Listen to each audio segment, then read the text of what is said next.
आपने कभी सोचा है कि आपके घर के मंदिर में रखा हुआ जल सिर्फ पानी नहीं, बल्कि देवी लक्ष्मी को आकर्षित करने का एक रहस्यमय साधन हो सकता है? क्या आप जानते हैं कि मंदिर में तांबे या पीतल का लोटा रखने की एक छोटी सी गलती आपके जीवन में दुर्भाग्य ला सकती है? और क्या आपको यह पता है कि दीपक में रुई की बाती के अलावा कुछ और जलाने से पितृदोष और काल सर्प दोष जैसे संकट भी दूर हो सकते हैं? आज का वीडियो आपके जीवन की दिशा बदल सकता है, क्योंकि हम उन गुप्त और अदृश्य शक्तियों की बात करने जा रहे हैं जो आपके मंदिर के एक लोटे, एक दीपक और एक जल की बूंद से जुड़ी हुई हैं। यह सिर्फ पूजा नहीं है, यह एक ऐसा रहस्य है जो आपके घर को रोग, दरिद्रता और नकारात्मकता से मुक्त कर सकता है। अगर आप इस वीडियो को बीच में छोड़ देंगे तो हो सकता है आप एक ऐसा उपाय जानने से चूक जाएं जो आपके जीवन को चमत्कारी ढंग से बदल सकता है। यह वीडियो केवल जानकारी नहीं है, यह एक अदृश्य विरासत है जो पीढ़ियों से चली आ रही है और आज आपके द्वार पर दस्तक दे रही है। तो आइए शुरू करते हैं आज का दिव्य रहस्य। आज हम बताएंगे कि मंदिर में रखा हुआ लोटा जल क्यों इतना महत्वपूर्ण है और उसे किस सही तरीके से उपयोग में लाना चाहिए। साथ ही हम यह भी जानेंगे कि मंदिर में लोटा किस धातु का होना चाहिए, क्या पीतल, तांबा या कुछ और। कई लोग इस बारे में अनजाने में गलतियां कर देते हैं और बाद में उन्हें पछताना पड़ता है। इस वीडियो में हम आपको बताएंगे कि इन गलतियों से कैसे बचें, क्योंकि इससे नुकसान हो सकता है। मंदिर में एक लोटा जल हमेशा सही तरीके से रखना चाहिए। अब बात करते हैं घर के दीपक की। क्या आपको तांबे, लोहे, पीतल, कांसे, स्टील या मिट्टी का दीपक रखना चाहिए? सही दीपक का चुनाव न करने पर भी घर में परेशानियां आ सकती हैं, और दीपक की बाती का चुनाव भी जरूरी है। क्या कच्चा कलावा ठीक है या फिर रुई या सूती धागा सही रहेगा? इन छोटी छोटी बातों की अनदेखी से पितृदोष, क्षण दोष, काल सर्प दोष या गरीबी जैसी समस्याएं हो सकती हैं। दोस्तों, यदि आप इस वीडियो को बीच में छोड़ने का सोच रहे हैं तो आप अभी छोड़ सकते हैं, लेकिन कृपया ध्यान रखें, अगर आप लक्ष्मी माता का अपमान करते हैं तो यह आपके लिए शुभ नहीं रहेगा। अब बहुत से लोग यह सवाल पूछते हैं कि मुख्य द्वार पर जल छिड़कने का सही समय और तरीका क्या है? क्या इसे स्नान के बाद करना चाहिए या बिना स्नान के भी किया जा सकता है? और क्या झाड़ू लगाने से पहले जल छिड़कना चाहिए या बाद में? एक और सवाल जो अक्सर पूछा जाता है वह, क्या पीरियड्स के दौरान मुख्य द्वार पर जल छिड़क सकते हैं या दीपदान कर सकते हैं? और जब मुख्य द्वार पर जल चढ़ाएं तो इसे अंदर की तरफ से चढ़ाएं या बाहर की तरफ से? फ्लैट या किराए के घर में रहने वाले लोग भी पूछते हैं कि मुख्य द्वार पर दीपदान और जल छिड़कने का सही तरीका क्या है। आज का वीडियो इन्हीं सवालों के जवाब पर आधारित है। सबसे पहले हम यह जानेंगे कि घर के बाहर और अंदर दीपक जलाने के क्या फायदे हैं। खासकर घर के बाहर दीपक जलाने से जो 5 बड़े फायदे होते हैं वह आपको चौंका सकते हैं। भगवान की पूजा में दीपक जलाने का महत्व तो सभी जानते हैं। हिंदू धर्म में देसी घी या सरसों के तेल का दीपक जलाना बेहद शुभ माना जाता है तथा तिल के तेल का दीपक भी जलाया जाता है।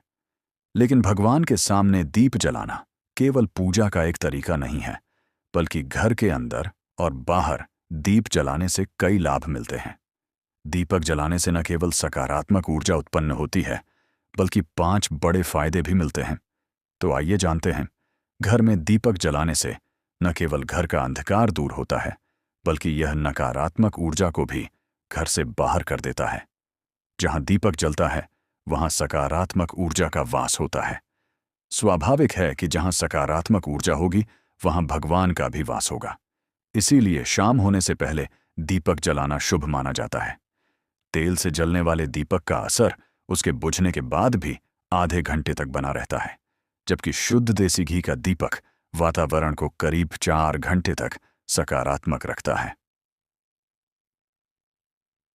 जब घर में शुद्ध घी या सरसों के तेल का दीपक जलता है तो उसके धुएं से घर के माहौल में सात्विकता आती है। यह धुआं हानिकारक कणों को नष्ट करता है और वातावरण को शुद्ध बनाता है। जिस घर में भगवान के सामने दीप जलाया जाता है वहां माता लक्ष्मी की कृपा बनी रहती है। ऐसे घर में सुख समृद्धि का वास होता है। दीपक को पूर्व दिशा में रखने से व्यक्ति दीर्घायु होता है और उत्तर दिशा में रखने से धन संपन्नता बढ़ती है। दीपक न केवल घर के अंधकार को दूर करता है, बल्कि हमारे जीवन को भी प्रकाश की ओर ले जाता है। 9, दीपक जलाने से बीमारियां आसपास नहीं भटकती। परिवार के सभी सदस्यों को स्वास्थ्य लाभ मिलता है। खासकर अगर दीपक के साथ एक लौंग भी जला दी जाए तो इसका असर 2 गुना हो जाता है। यह त्वचा संबंधी बीमारियों को दूर करने में मदद करता है।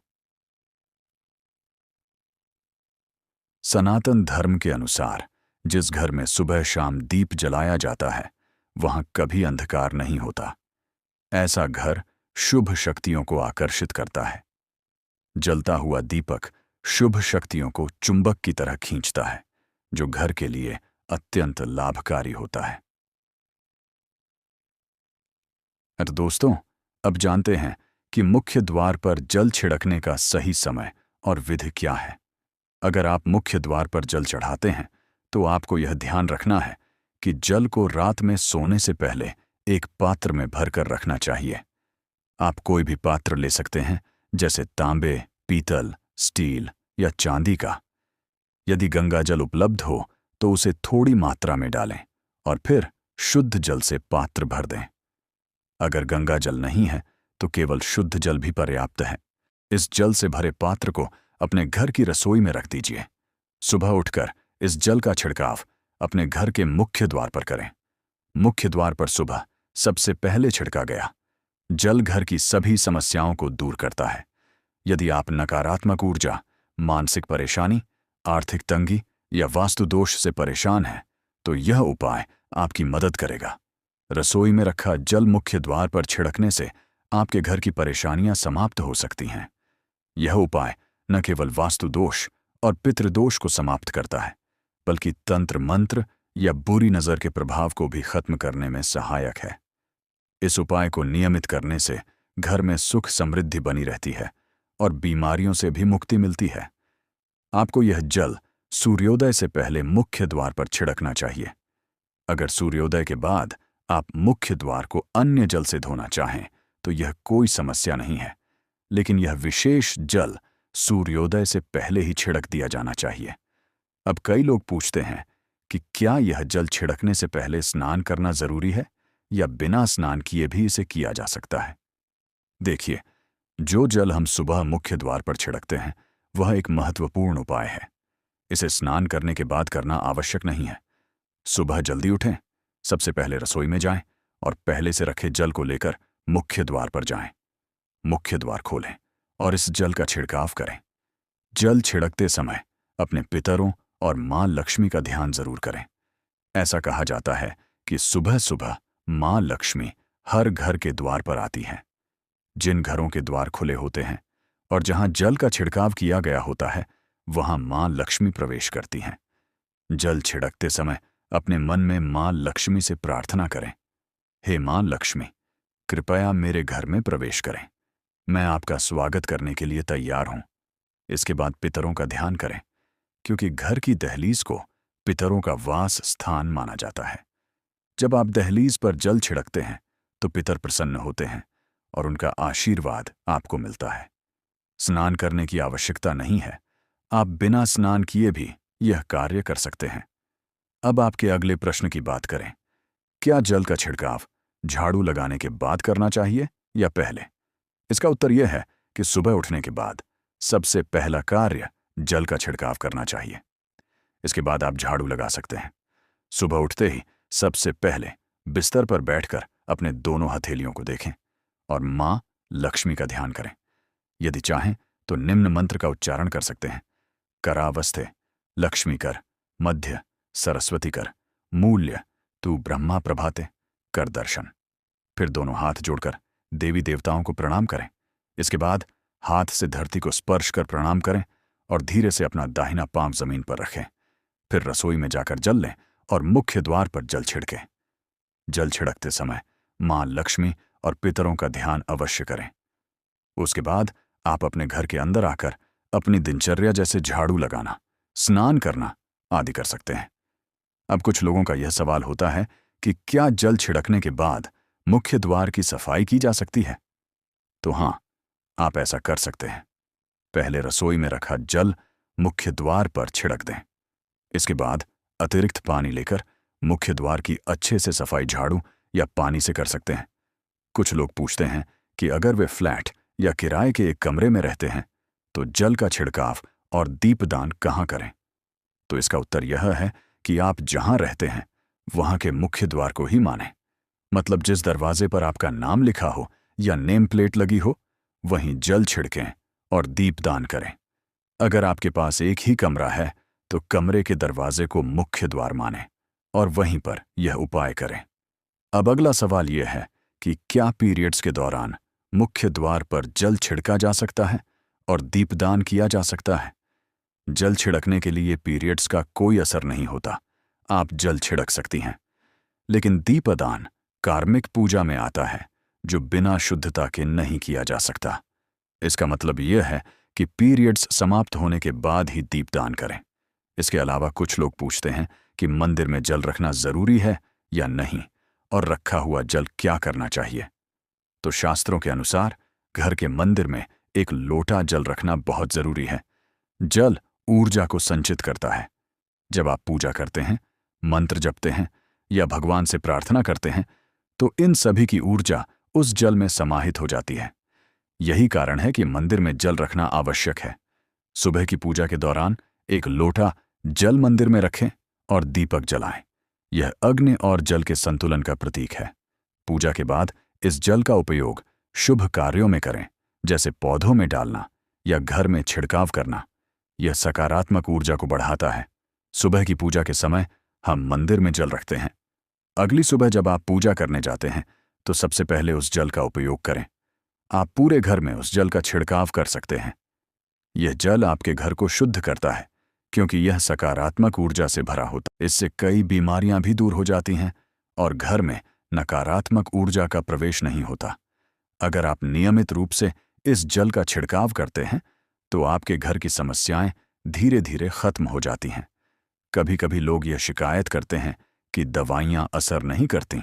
ऐसे में अगर दवाइयों के साथ साथ रोगी को इस जल से पानी दिया जाए तो दवाइयां जल्दी असर करने लगती हैं। इसी तरह अगर परिवार में कलह और झगड़े रहते हैं तो परिवार के सभी सदस्य इस जल को थोड़ा थोड़ा पी सकते हैं। इससे धीरे धीरे सकारात्मक विचारों का प्रवाह शुरू होता है और घर में शांति और समन्वय आता है। अगर आपका कोई व्यापार है या दुकान है तो इस जल का थोड़ा सा छिड़काव वहां भी करें। यह आपके व्यापार को सफल बनाता है और किसी भी तरह की परेशानी से बचाता है, क्योंकि यह जल बेहद सकारात्मक ऊर्जा से भरा होता है। अब बात करते हैं कि मंदिर में जल क्यों रखा जाता है। जल को अमृत माना जाता है और यह देवी देवताओं के लिए विशेष महत्व रखता है। मंदिर में एक लोटा जल रखना उतना ही आवश्यक है जितना कि आप रोजाना भोजन करते हैं। जब हम भगवान की पूजा करते हैं तो तांबे या पीतल के पात्र में एक लोटा जल जरूर रखना चाहिए। यह जल एक सागर की तरह होता है और हमारे जीवन के दुखों को समाप्त करने में मदद करता है। यदि कोई व्यक्ति भगवान को रोजाना भोजन नहीं कर सकता तो वह मंदिर में एक लोटा जल रख सकता है, जिससे उसकी पूजा पूरी होती है, ताकि भगवान इसे ग्रहण करें और यह जल रूपी प्रसाद अगले दिन सुबह आप प्रसाद समझकर ग्रहण करें। लेकिन याद रखें, मंदिर में रखा जल कभी भी तुलसी में अर्पित नहीं करना चाहिए, क्योंकि यह जल सभी देवी देवता ग्रहण करते हैं। हाँ, अगर आपके घर में लड्डू गोपाल या राधा कृष्ण हैं और आप एक लोटा जल उनके लिए अर्पित करते हैं तो आप अगले दिन यानी सुबह के समय वह जल तुलसी में चढ़ा सकते हैं। मंदिर में रखा जल अगले दिन यानी सुबह अपनी आंखों को धोने के लिए प्रयोग करें। इससे आंखों की रोशनी बढ़ती है और आंखों की बीमारियां दूर होती हैं। शास्त्रों के अनुसार जो लोग मंदिर में एक लोटा जल भरकर नहीं रखते, उनके घर में अकाल पड़ जाता है, घर की स्थिति खराब हो जाती है, परिवार में मुसीबतें आ जाती हैं और गरीबी का सामना करना पड़ता है। आप चाहें तो एक लोटा जल में फूल आदि डालकर रख सकते हैं, जो बहुत शुभ माना जाता है। मंदिर में रखा जल का एक और उपयोग यह है कि इसे घर की रसोई में खाना बनाने में या पीने में भी प्रयोग कर सकते हैं। लेकिन यह जल तभी इस्तेमाल करें जब आपके घर में सात्विक भोजन बनता हो। अगर लहसुन या प्याज का इस्तेमाल होता है तो इस जल का प्रयोग खाना बनाने में नहीं करें। इस जल को परिवार के सभी सदस्य थोड़ी थोड़ी मात्रा में पी सकते हैं और बचा हुआ जल आप घर के पौधों में डाल सकते हैं। यह जल व्यर्थ नहीं होता, इसके बहुत सारे उपयोग हैं। अगर हम सही तरीके से इसका प्रयोग करें तो यह हमारे जीवन की परेशानियों को सुलझा सकता है। मंत्रों से अभिमंत्रित जल बहुत शक्तिशाली होता है और हमारे घर के मंदिर में रखा जल देवताओं का आशीर्वाद होता है, क्योंकि वह हमेशा देवताओं के पास होता है। इस जल में सभी सकारात्मक शक्तियां समाहित होती हैं और अगर हम इसका सही प्रयोग करें तो यह हमारे जीवन में सकारात्मक परिवर्तन ला सकता है। मतलब आप जल को पीने, खाना बनाने, घर में छिड़काव करने में इस्तेमाल करते हैं तो इससे हमारी समस्याओं का समाधान होता है। और अगर कोई भी कार्य नियमित तौर पर किया जाता है तो हमें उसका लाभ जरूर मिलता है। कभी कभी करेंगे तो उतना लाभ दिखाई नहीं देगा, लेकिन अगर आप नियम बना लें कि हर रोज उसी जल से घर में छिड़काव करना है, घर के हर व्यक्ति को थोड़ा थोड़ा पीने के लिए देना है, बचा हुआ जल पौधों में डालना है, दुकान पर छिड़कना है, व्यापारिक स्थल पर छिड़काव करना है, बच्चों की किताबों और तिजोरी में छिड़काव करना है, तो आपको निश्चित ही चमत्कार देखने को मिलेगा।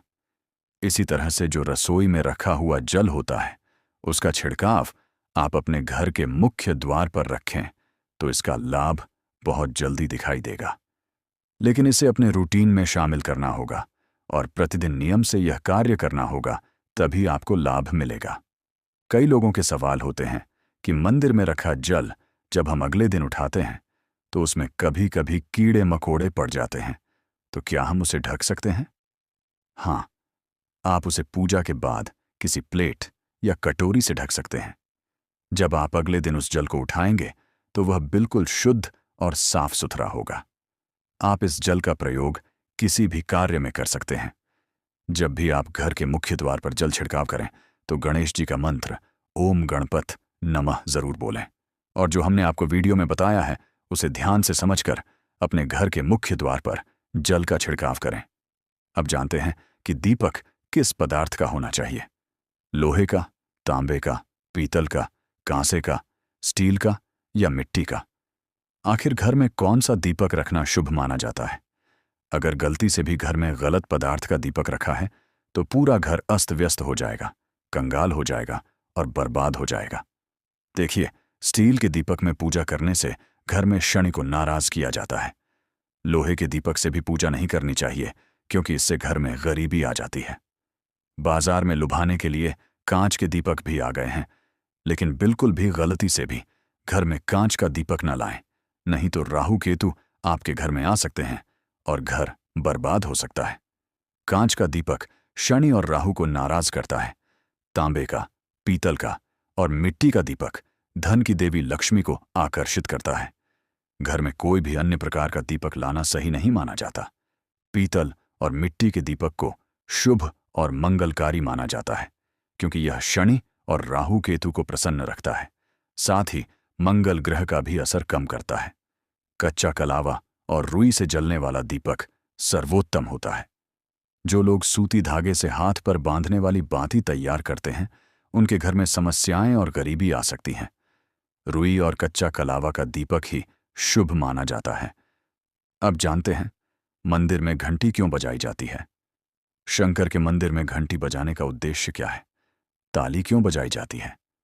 शास्त्रों के अनुसार जब भी आप मंदिर या घर में घंटी बजाते हैं तो शिव महापुराण, लिंग पुराण और विष्णु पुराण में कहा गया है कि घंटी का नाद करते ही जितने तीर्थ हैं, साधक जो साधना कर रहे हैं, जप और तप हो रहे हैं, जितने दान किए जा रहे हैं, उन सभी पुण्यों का फल उस समय आपके खाते में जमा हो जाता है।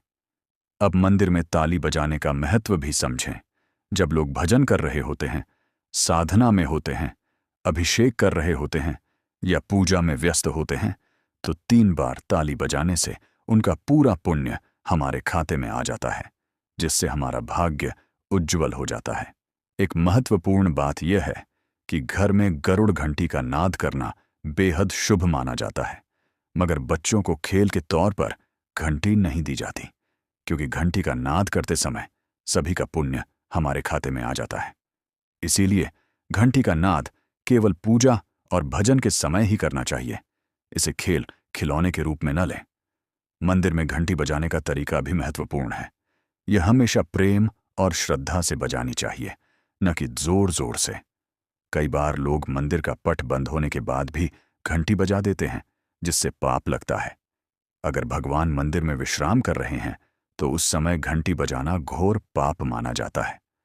मंदिर बंद होने पर घंटी को रस्सी से बांध दिया जाता है ताकि वह न बजे। घंटी बजाने का सबसे शुभ समय सुबह 4 बजे से लेकर 11 बजे तक होता है, क्योंकि यह समय अत्यंत मंगलकारी होता है। इसके अलावा शाम 6 बजे से रात 11 बजे से पहले भी घंटी बजाई जा सकती है। रात 12 बजे के बाद मंदिर के पट बंद कर दिए जाते हैं और देवी देवता विश्राम करते हैं। इस समय घंटी बजाना पुण्य के बजाय पाप का कारण बन सकता है। दोस्तों, आज की जानकारी आपको कैसी लगी? कृपया कमेंट करके हमें बताएं। अगर आप माता लक्ष्मी का सम्मान करते हैं तो एक लाइक जरूर करें और हमारे चैनल को सब्सक्राइब करके कमेंट में जय माता लक्ष्मी जरूर लिखें। धन्यवाद।